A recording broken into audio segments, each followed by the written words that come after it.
The location where God is will influence how he answers your prayer.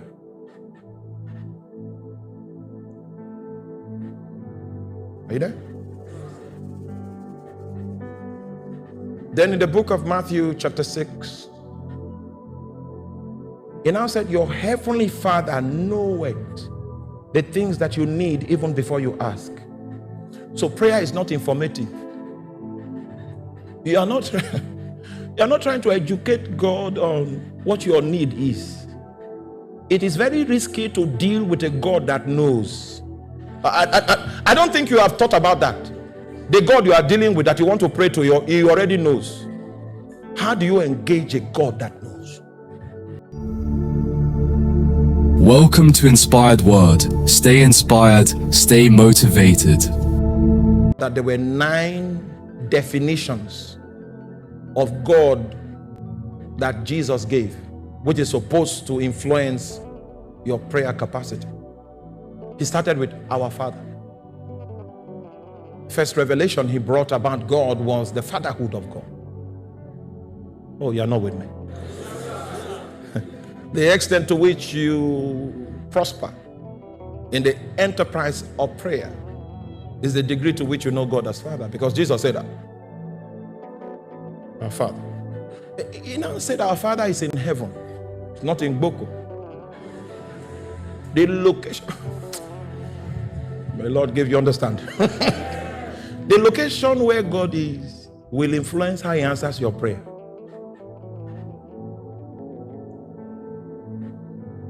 Are you there? Then in the book of Matthew chapter 6, he now said, your heavenly Father knoweth the things that you need even before you ask. So prayer is not informative. You are not trying to educate God on what your need is. It is very risky to deal with a God that knows. I don't think you have thought about that. The God you are dealing with that you want to pray to, he already knows. How do you engage a God that knows? Before you talk about your financial inability, he knows. You talk about the fact that your womb has been condemned by the gynecologist, he knows. So the question is, how do you deal with a God that knows? Because that God that knows is the one that calleth those things that be not. Oh, you are not with me. As though they were. If God is calling as reality the things that be not as if it was, then it means that there is a dimension of reality that is different from the dimension of reality that is captured by sight and senses. And that's the dimension God dwells in. Did you get that? There is a dimension of reality that God dwells in that makes it easy for him to see things that be not in our realm. And he speaks from that dimension. He doesn't speak from this one. So if you want to judge what God is saying by the evidences in this dimension, you will call God a liar. But he's not a liar, because he is pedestaled in another frame of reference, and his perception of reality transcends time and space. And in that his frame of reference, he can identify some things that are not verifiable in the natural yet. You know what faith will make you? Faith will make you a creature of that dimension where God is. You see, in faith, God is inviting you to come into that dimension where he is, where he sees realities that are not yet real, that have not yet fructified in the natural realm. They cannot be verified by your natural senses. That's where he dwells.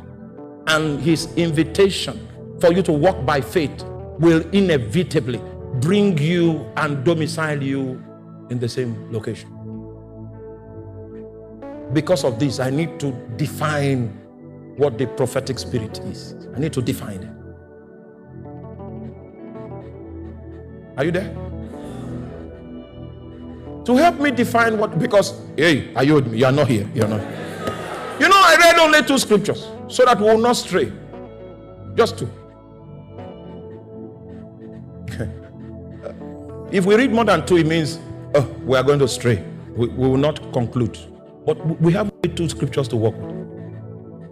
And are you there? The God, I want to introduce God to you.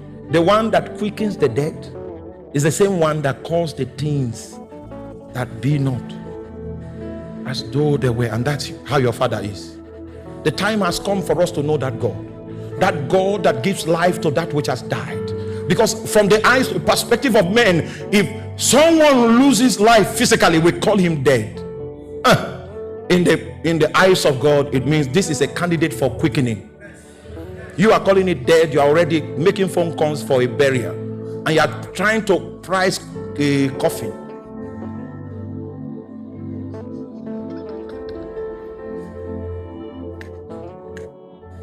But when God sees that which has died, it's an opportunity for him to manifest the fact that he's a quickening spirit. When Jesus introduced himself, he said, I am the resurrection. Oh my God. No man speaks like that. I am the life. He that believeth in me, though he were dead, yet shall he live. And he that liveth and believeth in me, he shall never die. Only him that quickens the dead has the authority to speak that way. And that's why it doesn't make sense to a mortal man. He's speaking from a realm. Those things are real there, but in the natural realm it may not be so. So he called those things that be not as though they were. In faith, God is inviting us to that place that makes him speak of things that be not as though they were. We are going to assume that same scope of reality and function from that point as the only truth that we know. And everything that is contradictory to that reality, we will deny it, even though the evidences of our senses rub it on our face. We say, I don't know this because I dance to the beat of a different drummer. I pledge my allegiance to a different flag. There is a different scope of reality that I have perceived, and I'm in league with the God that quickens the dead and calls those things that be not as though they were.